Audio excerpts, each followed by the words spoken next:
Le score. Le score. Je devais créer et comprendre que nous aurions un entretien tête-à-tête. 18h30, 20h sur Radio Nova. Sur Radio Nova. Bon, à mon tour maintenant. On a écouté vos classiques, on va écouter les miens. Avec Charline Roux. Bienvenue dans le score sur Nova, votre rendez-vous quotidien fait de musique, de conversation et aujourd'hui de cinéma et de théâtre. Le tout porté par un jeune homme dont l'année 2024 a été ce qu'on peut qualifier de grand cru ou de tourbillon. Précisons néanmoins qu'il est périlleux de boire en plein vent et rappelons aussi le principe de modération qui ne s'applique en aucun cas à mon invité. Plus on le voit, mieux on se porte, charisme débordant et justesse à chaque instant. Il n'y a pas que moi qui le dis, ses partenaires aussi, à commencer par ceux du Comte de Monte Cristo, mais aussi Valéria Bruni-Tedeschi qui l'a dirigé dans Les Amandiers et l'Académie des Molières n'est pas en reste pour sa partition dans La prochaine fois que tu mordras la poussière. Il est à l'affiche du nouveau film de Cédric Klapisch, La venue de l'avenir. Bonjour Vassili Schneider. Bonjour. Et merci de passer par ce studio. Merci de me recevoir. La venue de l'avenir de Cédric Klapisch qui sera dans les salles le 22 mai au moment de la présentation cannoise. Un mot du festival où tu as passé un certain temps l'année dernière, il faut bien le dire, oui, pour oui, Monte Cristo. J'y suis allé pour Monte Cristo. Oui. Et c'est là aussi qu'avaient été présentés Les Amandiers. Oui. Donc un festival très particulier, j'imagine, à tes yeux. Bah oui, c'est le plus grand festival du monde, quoi. Donc à chaque fois que je m'y retrouve, j'ai la chance d'y aller pour une troisième fois. Ouais. C'est un moment complètement exceptionnel à chaque fois. L'année dernière oui, particulier, j'imagine. L'année dernière particulièrement, avec toute l'équipe que j'étais heureux de retrouver. C'est des moments qui restent gravés longtemps. T'as un souvenir particulier, marquant ? Oui, c'est en haut des marches, je pense. C'est en haut des marches, ouais. C'est vraiment une espèce de carte postale qui est imprimée dans ma tête, quoi. Mais une montée des marches dans un festival comme celui-là, ça peut parfois se préparer comme un rôle. Tu vois ce que je veux dire ? Un truc de faut s'entraîner, faut être. Je crois pas. Non. Je pense qu'il faut surtout profiter et être heureux d'être là, quoi. Ouais. Oui. Ça débordait quand même l'année dernière, le contentement de toute l'équipe d'être là. Bah ouais. Vraiment, surtout que c'était pas garanti d'avance qu'on allait y être. C'est un film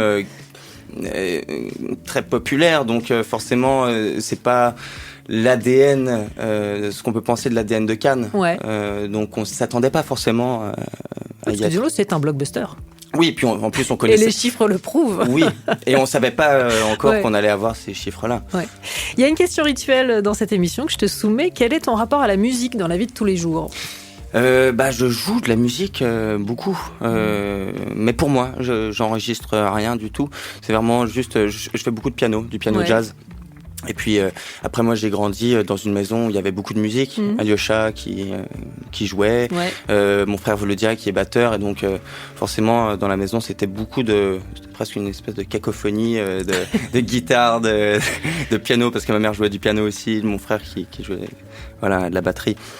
Donc j'ai un rapport très fort à la musique. Ça te sert par exemple pour préparer des rôles, pour te mettre dans certaines dispositions ? Je sais pas si ça me sert vraiment. J'aimais dire avant que ça me servait, mais en fait, peut-être. En réalité, c'est vrai que depuis que je fais pas mal de films d'époque, j'écoute beaucoup plus de musique classique qu'avant. En revanche, pour me préparer à un rôle, je vais pas vraiment écouter de la musique en lien avec le personnage. Pour démarrer cette émission, j'ai choisi Sixto Rodriguez. J'espère que ça ira. On écoute Sugarman. Le score sur Radio Nova. Sixto Rodriguez sur Nova avec Sugarman, un titre que je soumets immédiatement à Vassili Schneider. Je sais que je me suis pas trompée sur celui-là. Oui, non. Sixto Rodriguez, c'est un artiste que j'admire énormément, qui a une histoire complètement folle en fait, qui a été une star en Afrique du Sud sans le savoir pendant des années. Il a passé sa vie à travailler comme ouvrier et on lui a appris à 70 ans qu'en fait c'était une énorme star.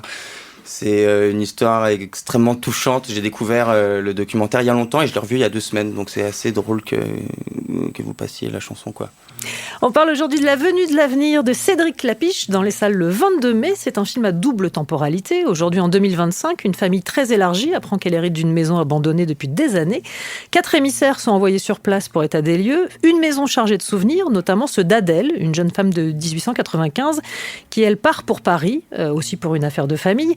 Tu es de cette deuxième époque, le 19e, un jeune photographe qu'elle côtoie là-bas. Comment est-ce que tu t'es glissé dans la peau d'un homme d'un autre siècle ? Alors certes, c'est pas une première pour toi, mais c'est quand même une gymnastique particulière. En fait, c'est une époque qui est tellement particulière parce que c'est une époque où tout changeait. Ouais.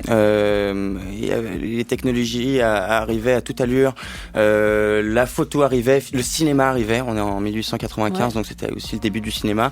On n'en parle pas dans le film, mais ce que j'ai voulu faire, c'était de me glisser d'abord dans la peau d'un photographe. Ouais.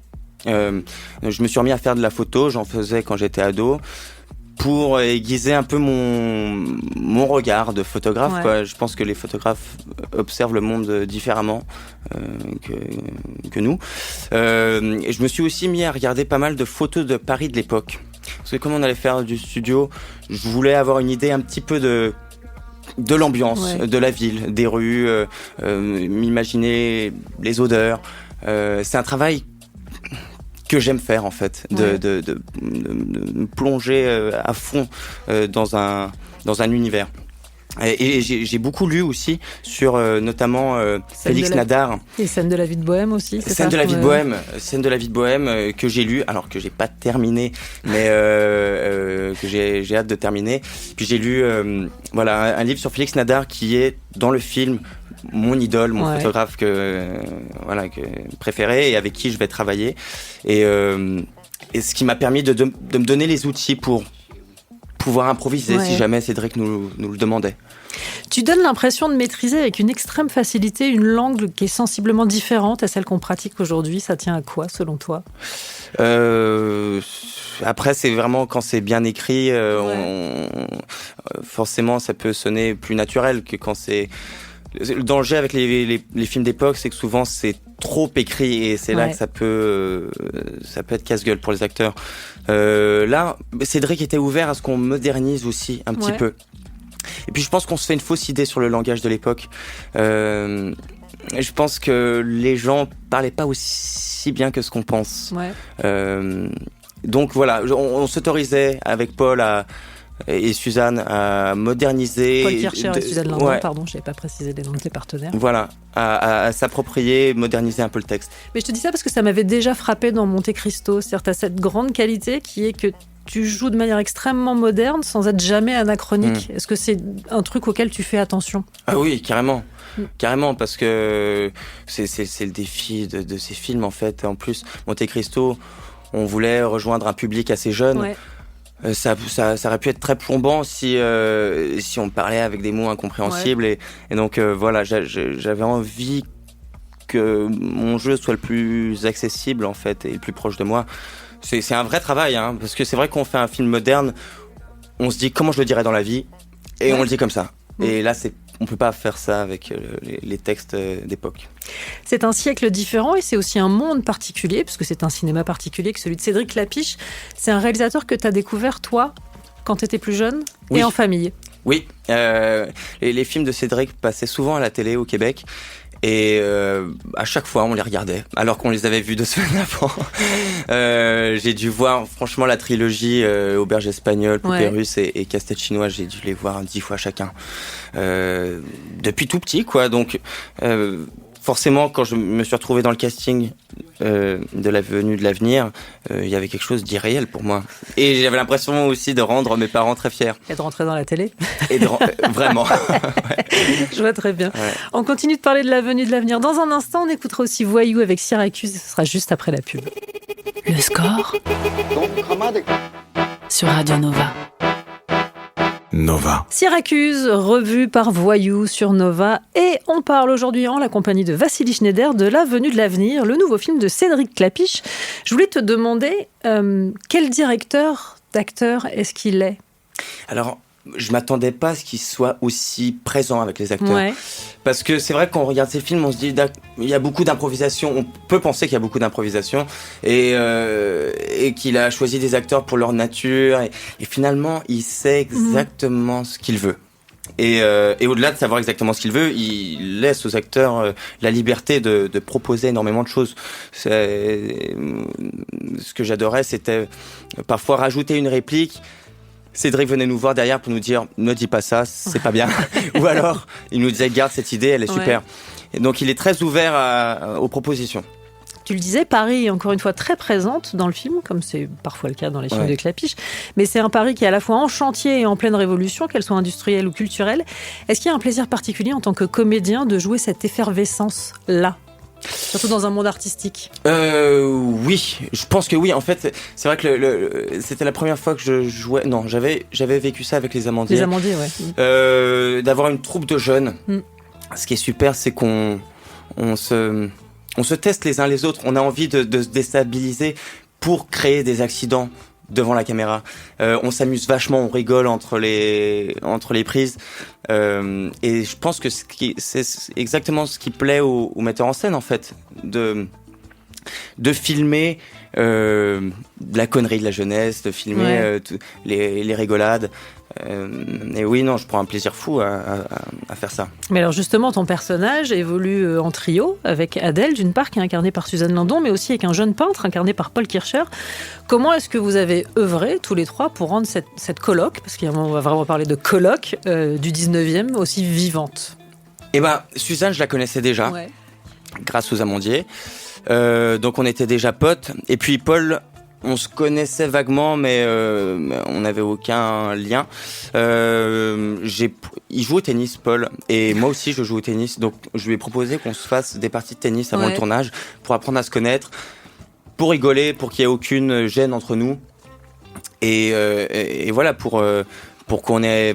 C'est important, je pense, de se connaître, surtout si on a envie de s'autoriser à se faire des blagues pendant les prises. Et voilà, à se donner une liberté devant la caméra, quoi. Alors, je le disais, à l'écran, il y a une double temporalité. Est-ce qu'il y a eu, pour vous, l'équipe du 19e, des liens quelconques avec l'équipe de 2025, qui est composée par Abraham Wapler, Vincent McCain, Julia Piaton, Zinedine Soilem? Non, on s'est pas croisés. Est-ce qu'il y a eu zéro... non, c'est très peu croisé. Ouais. Parfois, ça arrivait sur une journée de... Voilà. Mais non, en revanche, Abraham Wapler, c'est un ami. Donc, j'étais surtout très triste de ne pas partager de scène avec lui. Mais non, malheureusement, en fait, quand j'ai découvert le film, j'ai découvert tout un tas de scènes et tout un univers du film que je connaissais pas. Donc ça a été très surprenant. Le film établit des ponts entre les siècles sur la manière dont on aborde l'art, notamment. Est-ce que toi, tu as vu des points communs ou des points de divergence flagrants entre la manière dont l'art a été envisagé à ce moment-là et dont elle je vois les est deux. aujourd'hui. Je vois les deux. À la fois, moi, je suis quelqu'un de très nostalgique et donc j'ai beaucoup plus d'admiration pour l'art de l'époque que l'art d'aujourd'hui. J'essaie de m'ouvrir à l'art d'aujourd'hui, mais en revanche, ce que je trouve similaire, c'est que, par exemple, mon personnage, il est photographe. Et à cette époque, les photographes, c'était pour les peintres presque des tricheurs, en fait. Et comme aujourd'hui, ceux qui utilisent l'intelligence artificielle sont des tricheurs pour ceux qui pour les artistes manuels. Donc je trouve que voilà, en 1890, il y avait un passage, c'est-à-dire que la photographie allait prendre le pas sur la peinture. Et aujourd'hui, je sens qu'il y a ce passage aussi avec l'intelligence artificielle. Il y a des débats très drôles entre ton personnage et celui de Paul Kircher. Et je trouve que là-dessus, l'humour est très actuel pour le coup. Vraiment, mais l'humour est toujours très actuel dans ce film. Quand il y a des personnages qui parlent de la jeunesse, par exemple. Je sais pas si tu te souviens, il y a une scène où il y a Suzanne Landon qui est un vieux monsieur qui lui dit vous les jeunes, vous prenez plus le temps de vivre, tout va trop vite. C'est des discours qu'on entend aujourd'hui. Et je pense qu'ils existaient à l'époque. C'est pareil, même sur l'opposition de certains arts, c'est-à-dire que la modernité devient un problème à un endroit. Je pense que la modernité a toujours été un problème. On poursuit la conversation dans un instant. On va parler de scène un peu. Et juste avant, on va écouter Queen, Another One Bites the Dust. Le score sur Nova, sur Radio Nova. Avec Charline Roux. Queen sur Nova avec un titre que j'ai grand-peine à prononcer, je dois le dire. Cet enchaînement de consonnes est très compliqué pour moi en tant que Française. Vassili Schneider, je pense que... Everyone bites the dust. Another One bites the dust, Alors un titre qui n'est pas sans rapport avec ce dont on va parler maintenant, même si ce n'est pas le titre qu'on peut te voir interpréter sur scène, mais je ne vais rien spoiler. On parle de la prochaine fois que tu mordras la poussière au théâtre, reprise à partir du 21 mai au Théâtre Antoine, la première salle étant déjà complète, il y a une prolongation du 3 au 7 juin. C'est une pièce adaptée du roman une autofiction de Panayotis Pasco, mise en scène par Paul Pasco.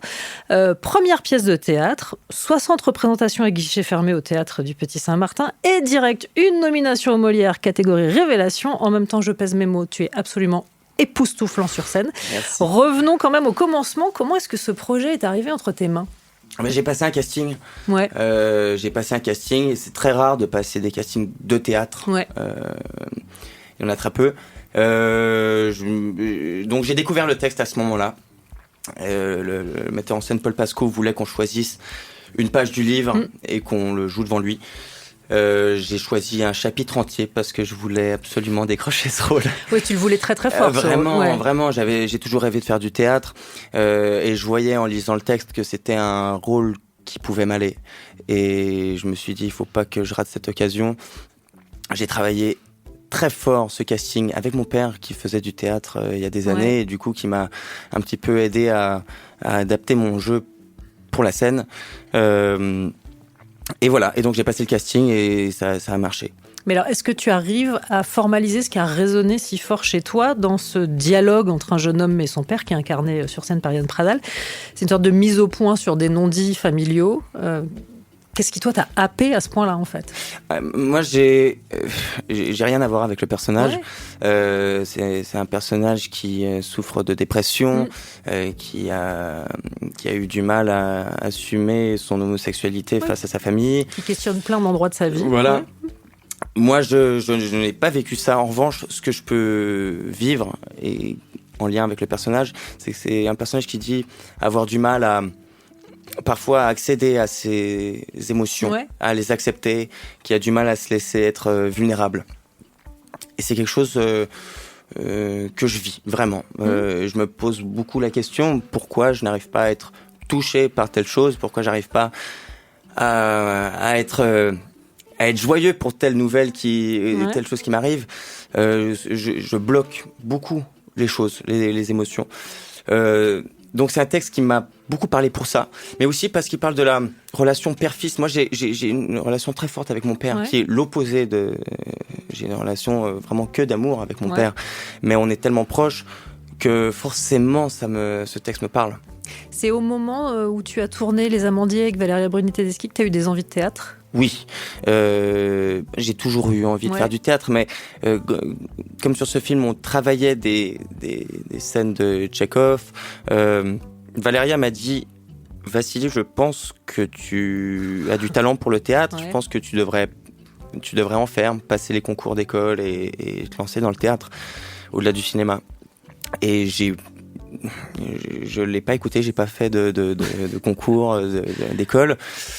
Mais en revanche, c'est resté dans ma tête, cette idée que peut-être j'avais un peu de talent, je sais pas, dans le théâtre. Je me suis dit, un jour, il faudrait que je me lance. Oui, c'est assez flagrant, si je peux me permettre. Mais c'était quoi ta plus grosse angoisse au moment d'y aller ? C'était un univers que je connaissais pas, donc je savais pas du tout à quoi m'attendre. J'avais des peurs comme celui le plus basique, celui d'oublier son texte sur scène. Et puis parce que la sanction est immédiate au théâtre. Voilà. On peut pas se reprendre. De quoi j'avais peur ? C'est quand même terrifiant de jouer devant 200 personnes. C'est mieux de jouer devant 200 personnes que devant 10, je pense. Peut-être que l'enjeu c'est sûr. C'est sûr. Non, j'ai eu énormément de chance parce qu'on a fait ça le comble tous les soirs et ça, c'est très rare. C'est un récit très intime que celui de Panayotis Pasco. Est-ce qu'il y a eu aussi un petit stress la première fois où il est venu voir ce que ça donnait sur scène ? Mais je pense qu'il a dû être stressé. Oui. Et toi ? Et moi, oui. Oui, il était déjà venu en répétition. Le premier jour où il est venu en répétition, effectivement, j'étais pas très bien. Mais j'ai tout de suite vu qu'il était touché. Je pense que en nous voyant répéter son texte, il a senti que son bébé lui appartenait plus. Et donc c'était un sentiment qui était, je pense, agréable pour lui, mais aussi pour moi. Et ensuite sur scène, la première, il y avait pas seulement Panayotis, il y avait mes parents, mes frères, mon agent, des amis. Donc j'étais vraiment, j'avais la j'avais hyper peur, quoi. Ouais. On parlait de la langue il y a un instant au cinéma. Pour le coup, celle-là, celle de la pièce, c'est très directe, très percutante, très moderne. Qu'est-ce qu'elle t'a imposé comme discipline de jeu ? Parce que vous êtes deux, mais enfin la grosse partie du texte, c'est toi qui l'assumes. Oui, ça a été une autre façon de travailler. C'est vrai qu'au cinéma, on travaille d'abord le personnage, puis le texte, on l'apprend 2 semaines avant de tourner. Là, la première chose à faire, c'était d'apprendre 1h30 de texte, et ensuite de saisir tous les messages cachés, de réussir à lire entre les lignes, de comprendre les scènes en fait, et tous les enjeux. Et ce que j'ai dû apprendre avec le théâtre, c'était aussi le rythme déjà, parce qu'il n'y a pas de montage, donc c'est à moi de le gérer, le rythme, et puis l'espace. Ouais. La musique peut aider. La musique. Oui. La musique, effectivement. La discipline de la musique, j'imagine, pour trouver le rythme. C'est sûr, mais il y a énormément de musique dans la pièce. Ouais. Et c'est vrai qu'elle m'imposait un rythme. Et ça, c'était très chouette. C'était presque comme un troisième acteur sur cette pièce. On continue de parler de la pièce dans un instant. Une nouvelle pause musicale. Silk Sonic, c'est-à-dire Bruno Mars, Anderson .Paak. On écoute Skate. Le score sur Radio Nova. Silk Sonic sur Nova avec ce titre Skate, pour nulle autre raison que j'ai un skater en face de moi, Vassili Schneider. Alors vraiment, c'est uniquement pour ça que j'ai choisi ce titre, je ne te le cache pas. Anderson .Paak, je l'adore. D'ailleurs, c'est un des rares rappeurs, enfin je sais pas si on peut appeler ça un rappeur. On est sur multi-registre. C'est lui qui joue la batterie en fait. Bien sûr. Et je le trouve fascinant. Oui, je fais du skate depuis que je skatais beaucoup depuis mes 10 ans. J'ai arrêté vers 15-16 ans, au moment où j'ai commencé à faire du cinéma. Je peux plus trop me permettre Pour des raisons d'assurance, évidemment. On parlait théâtre, on parle de la prochaine fois que tu mordras la poussière, reprise au Théâtre Antoine. La pièce prend parfois des allures de bataille entre le père et son fils, mais aussi entre le fils et lui-même. Tu déploies une énergie qui est absolument colossale. Je me suis demandé dans quel état tu sortais de scène. Épuisé. Ouais. Mais j'arrivais étonnamment. En fait, ça déclenche une adrénaline tellement forte que, en fait, souvent on jouait à 21h. En sortant de scène, il était 10h30. J'arrivais pas à me coucher avant 3h du matin, tellement l'adrénaline elle mettait du temps à redescendre. Donc à la fois épuisé, chaque soir en rentrant chez moi, je me disais comment je vais jouer demain. J'ai plus d'énergie. Et ça m'a obligé à adopter un régime de vie complètement différent, quoi. Tu as une discipline particulière quand tu joues. Oui, pour pas être fatigué sur scène. Parce que c'est un vrai rôle physique, je le précise, c'est pas une blague du tout. C'est vrai que c'est très sportif. Non, je mangeais à des heures précises et j'essayais je mettais aucun rendez-vous le matin. Il fallait que je fasse des grasses mat tous les matins en fait. J'ai jamais été aussi en forme qu'à ce moment-là. Il y a, si ce n'est une noirceur, en tout cas une part d'ombre dans ce personnage. Tu fais partie des comédiens à qui on accole volontiers l'adjectif solaire. Est-ce que, de fait, explorer cet aspect-là, c'était un gros enjeu pour toi ? C'était un enjeu, mais surtout, j'en rêvais, quoi. C'est vrai que j'ai un plaisir fou à jouer les personnages solaires, romantiques, amoureux. Mais j'avais envie de goûter autre chose. Et c'est un vrai plaisir d'explorer sa part d'ombre. Ça m'a permis aussi de fouiller en moi. Et donc, non, c'est ce que j'ai préféré dans ce rôle, en fait. Mais alors, justement, fouiller en soi, ça implique quand même qu'on reste étanche à certains endroits, non, j'imagine ? Qu'on reste étanche à certains endroits ? Bah oui. C'est-à-dire que l'introspection, tu peux pas non plus trop la. Non, tu vois ce que je veux dire, c'est sûr. En fait, non, quand je dis fouiller en soi, j'ai pas envie d'aller déclencher des faux trucs chez moi. Non, c'est-à-dire réussir à trouver la colère qui peut être en moi. C'est-à-dire moi, je suis pas quelqu'un de colérique dans la vie du tout. En revanche, le personnage l'est. Donc réussir à déclencher cette énergie, il faut forcément la puiser quelque part. Quand j'étais sur scène, j'étais pas en train de penser à ma propre vie, à ce qui me rendait en colère. Mais réussir à trouver cette énergie, voilà, ça demande de l'introspection et en fait, voilà, c'était un plaisir fou de le faire. Le succès de Monte Cristo, j'imagine, a dû impliquer un changement de regard sur toi comme jeune comédien, mais je me disais que cette pièce-là, peut-être plus encore. Oui, je pense. Je m'en rends pas trop compte de ce que les gens... Genre ne serait-ce que sur des propositions ou des... Oui. Après, c'est vrai que les retombées, elles sont jamais immédiates. Mais je pense que pour un acteur de toucher au théâtre, c'est quand même... Je sais pas ce que les gens peuvent penser de moi après avoir fait cette pièce, mais forcément, ça apporte... En fait, déjà, c'était mon premier rôle, première fois que je portais un projet. Donc, j'ai jamais pu autant m'exprimer qu'à travers ce rôle-là. Je pense que c'est surtout ça plutôt que l'exercice du théâtre.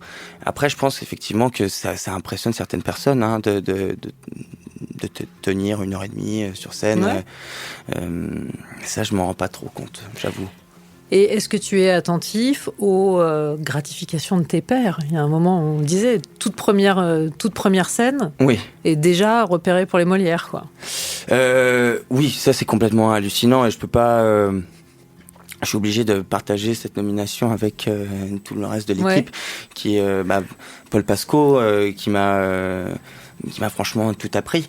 Yann Pradal qui a été un partenaire de jeu exceptionnel. On s'est tenu par la main tout au long de cette aventure. Donc, il se trouve que moi, je suis nommé révélation masculine, mais je pense que c'est vraiment un travail collectif et donc une nomination que je partage avec tout le monde. Et comme nous enregistrons en léger différé, nous ne savons pas au moment où nous parlons si Victoire il y a ou pas. D'où le fait que cette conversation puisse paraître lunaire à un endroit. On marque une courte pause publicitaire, on revient juste après. Le score sur Nova. Charline Roux. Nova. Toujours en compagnie de Vassili Schneider et je voudrais, si ça ne t'ennuie pas, qu'on revienne un tout petit peu sur ton parcours. T'es né à Montréal, dans une famille d'artistes, disons-le. Ton goût du jeu, à toi, il est né quand et comment ? En fait, j'ai commencé à jouer quand j'avais 5 ans. J'ai fait du doublage. Jaden Smith. Oui, notamment. Jaden Smith, voilà. J'ai fait la voix québécoise de Jaden Smith dans Karate Kid. Mais beaucoup d'autres choses. Je vous avoue que j'ai pas très peu de souvenirs de ces moments-là parce que j'étais tellement petit. Mais j'allais au doublage avec mes frères. Donc forcément, c'était une activité qu'on aimait faire. Et forcément, j'arrive pas à me souvenir du moment où le goût du jeu s'est déclaré en moi. Peut-être le souvenir le plus précis, je pense que ça a été mon premier film quand j'ai tourné Les Démons de Philippe Lesage à 15 ans. Je me suis rendu compte de ce que c'était que le cinéma. C'est un réalisateur avec qui j'ai adoré travailler parce que justement il nous faisait improviser et j'ai adoré. C'était complètement différent du doublage et à cette époque j'avais envie de réaliser surtout avant même de jouer. C'est une envie que j'ai toujours. Mais il se trouve qu'au fil en aiguille, j'ai continué à jouer et ensuite je me suis installé en France pour faire des films français, quoi. C'était un concours en plus. C'est ça, non? C'était pas un concours de court-métrage, t'es pas arrivé à ce moment-là? Oui, voilà, non, exact. J'ai voulu faire une école, qui est l'école de Claude Lelouch, à Beaune, qui s'appelle les Ateliers du cinéma. J'ai passé un concours de court-métrage, j'ai été sélectionné, donc j'ai passé 1 an à Beaune, à réaliser des courts-métrages. Et tu n'es jamais reparti. Et finalement, je suis jamais reparti. J'étais censé repartir et finalement, je me suis installé à Paris. Il y a un petit extrait de film que je voudrais te faire entendre. Je lève mon verre au tas d'ordures qui m'entourent. Il y a de quoi remplir une sacrée poubelle. Si c'est une plaisanterie, j'avoue que je ne la trouve pas très drôle. Silence! Patrick Devers dans Coup de tête de Jean-Jacques Hano en 1979. Autant dire que là, t'étais même pas né, tu n'étais même pas envisagé, si je puis me permettre. Qu'est-ce qu'il a de particulier pour toi, ce film ? En fait, tous les films avec Patrick Devers, en fait, c'est lui que je regarde. Il me touche tellement, j'arrive pas à dire pourquoi. Peut-être aussi son histoire. Il est tellement... C'est un humain tellement torturé, mais En fait, j'avoue que j'arrive même pas à exprimer pourquoi. C'est que j'ai l'impression presque qu'il fait partie de ma famille. C'était drôle parce que tu connais la ligne de dialogue par cœur. Hein. Pendant l'extrait, oui. tu l'as lip-syncé de manière admirable. Oui, j'adore cette scène du dîner dans Coup de tête. Oui, c'est un acteur qui, je pense souvent à lui. Et, Vous avez un point commun. Ah oui, Jean-Jacques Hano, peut-être. Jean-Jacques Hano. Avec qui tu as tourné. Jean-Jacques Hano avec qui j'ai tourné, mais surtout c'est le dernier d'une grande fratrie d'acteurs. Ouais. Tous ses frères sont acteurs et c'est le dernier. C'est peut-être aussi pour ça que je me projette un peu en lui. Je pense qu'on n'a pas du tout le même tempérament. C'est quelqu'un de beaucoup plus nerveux et sombre que moi. Ouais.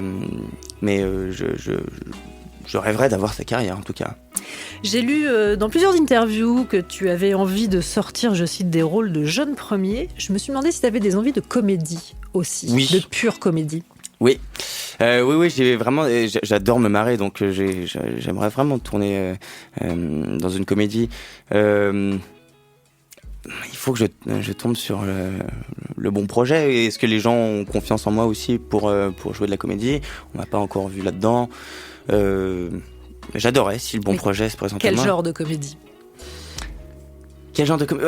Parce que comédie, pour le coup, c'est un spectre très large. C'est un spectre très large. Ouais. Moi, mes comédies préférées, vous allez pas appeler ça des comédies, mais c'est vrai que l'humour dans les films de Valéria Bruni, moi, c'est ce qui me rejoint le plus. J'adorerais tourner dans un Pierre Salvadori, par exemple. Ouais. Comédie avec délicatesse, de fait. Ouais. En fait, j'ai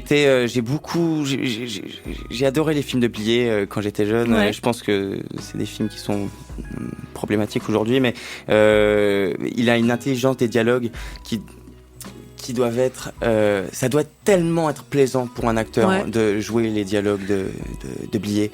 On en revient à l'importance de la langue encore. Ouais. Hein, vraiment. Ouais. C'est un vrai truc. Il y a aussi des réalisateurs que j'adore qui ont fait un film qui s'appelle Fils de Plouc.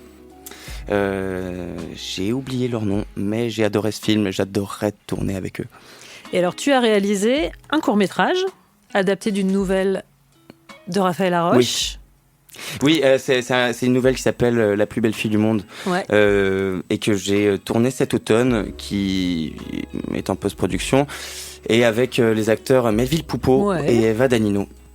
Et voilà, ça a été du coup ma première réalisation. Ça a été une expérience complètement hyper enrichissante. En fait, je me suis découvert une nouvelle passion qui est celle de la réalisation, et j'ai envie de continuer. Ouais. Mais je me suis rendu compte que ça prenait tellement de temps de réaliser un film, rien qu'un court-métrage. Je pense qu'avant de réaliser mon premier long-métrage, il faudrait... Enfin, je suis pas encore prêt, je pense. Rendons à César ce qui appartient à César. Fils de Plouc, c'est un film de Lenny et Harpagut. Voilà. Excuse-moi, j'ai pas entendu. Non, j'ai donné le nom des réalisateurs de Fils de Plouc. Oui, d'accord. Ce qui me semblait pas mal de créditer. Dernier titre choisi par mes soins avant de te laisser la main, puisque c'est toi qui vas choisir les titres de la dernière demi-heure de l'émission. On écoute David Bowie avec Changes. Le score sur Nova, sur Radio Nova. I think I'm going to fall. Oh, fucking hell. David Bowie sur Nova avec Changes, et toujours en compagnie de Vassili Schneider. Alors là, c'est normalement le moment que redoutent les invités, je ne vais pas te le cacher. C'est un questionnaire sur la musique auquel il faut répondre du tac au tac.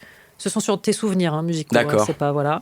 Et je n'ai pas le droit de te demander de justifier tes choix. D'accord. C'est faux, je le ferai quand même. Est-ce que tu es prêt ? Oui. La réponse est non, mais on y va. Allez, c'est parti. Quel est le titre qui symbolise le mieux l'enfance, ou en tout cas la tienne ? Il y a peut-être Angels de Robbie Williams. Ah ouais ? Ouais. Génial. Ouais. J'avais dit que je commentais pas. Le titre qui symbolise le mieux ton adolescence ?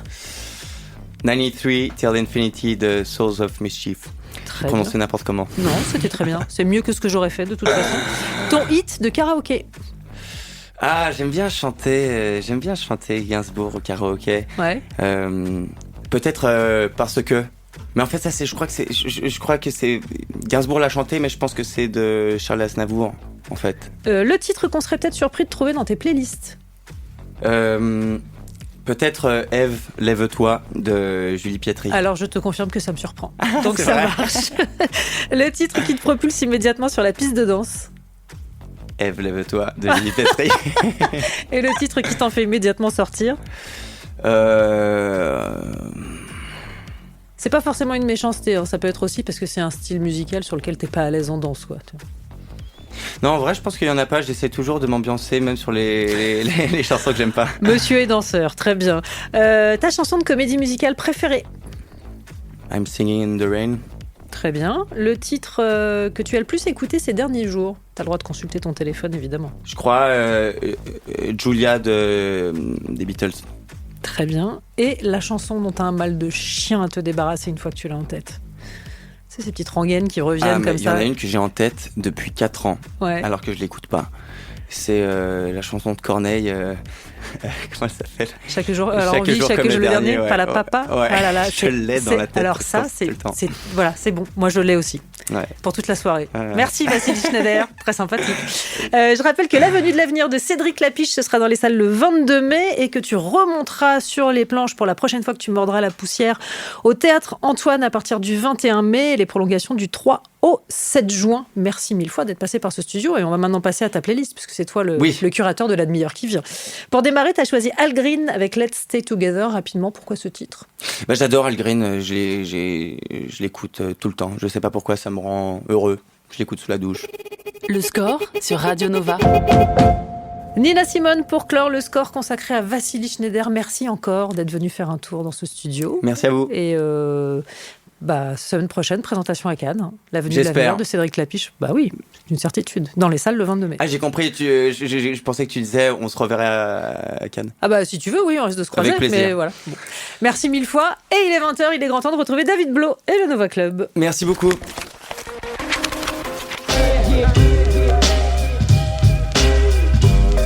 Le score sur Radio Nova.